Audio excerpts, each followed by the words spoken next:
Ukraine से युद्ध शुरू होने के बाद रूस ने अब तक अपने सैन्य हथियारों और सैन्य क्षमता को काफी अपग्रेड कर लिया है। अमेरिका भले यूक्रेन को अपने बेहतरीन हथियारों की सप्लाई कर रहा है, लेकिन कई रिपोर्ट में यह बात कही जा चुकी है कि रूसी हथियारों के आगे यूक्रेन को दिए गए अमेरिकी हथियार कहीं नहीं टिकते हैं।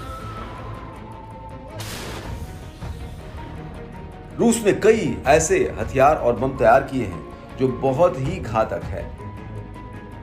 ऐसे ही एक घातक बम से रूस ने यूक्रेन पर हमला कर दिया है। रूस ने यूक्रेन की एक बहुमंजिला इमारत के करीब एक बम गिराया, जिससे आसपास के घर पूरी तरह से नष्ट हो गए और जमीन धंस गई।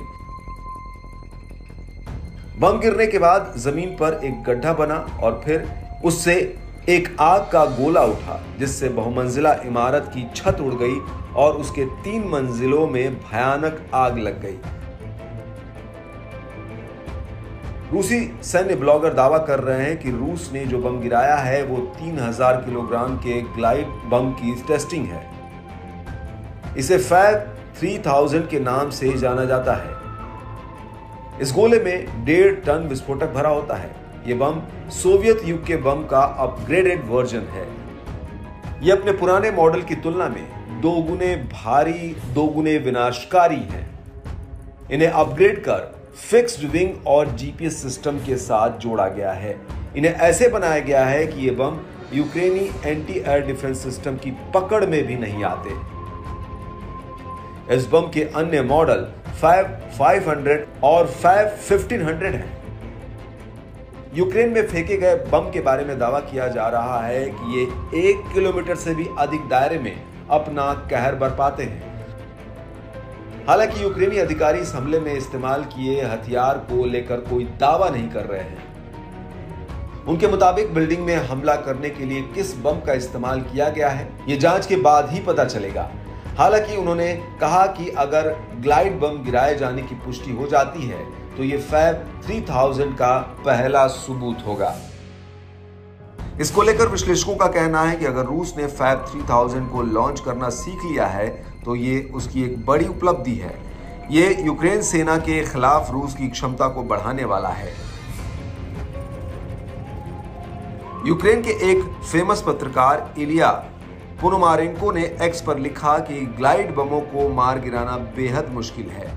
उनके मुताबिक इन बमों में किए गए नेविगेशन मॉडिफिकेशन का मतलब है कि उन्हें यूक्रेनी एयर डिफेंस की सीमा से परे रूसी क्षेत्र के भीतर से भी लॉन्च किया जा सकता है। इसे देखते हुए अब अमेरिका ने कह दिया है कि यूक्रेनी सेना को अब अमेरिका द्वारा दिए गए लंबी दूरी की मिसाइलों से रूस के अंदर भी हमला करने की अनुमति है। इससे यूक्रेन को ग्लाइड बमों को उनको लॉन्च की जाने वाली जगह पर ही रोकने में मदद मिलेगी। इधर यूक्रेनी नेताओं का कहना है कि रूसी ग्लाइड बमों से निपटने के लिए अमेरिका निर्मित F-16 लड़ाकू विमान महत्वपूर्ण है। पिछले महीने ही यूक्रेनी राष्ट्रपति के एक करीबी ने कहा था कि ग्लाइड बमों के खिलाफ एयर डिफेंस सिस्टम भी बहुत उपयोगी नहीं है। इसका मुकाबला सिर्फ F-16 से होगा। आपको बता दें कि यूक्रेन की मदद के लिए कई यूरोपीय देशों ने F-16 फाइटर जेट देने का वादा किया है। सभी को मिलाकर यूक्रेन को लगभग 80 फाइटर जेट मिलने हैं, जिनमें से F-16 की पहली खेप जल्द ही यूक्रेन पहुंचने की उम्मीद है। इससे यूक्रेन हवा में रूसी लड़ाकू विमानों का मुकाबला करने में मजबूत होगा।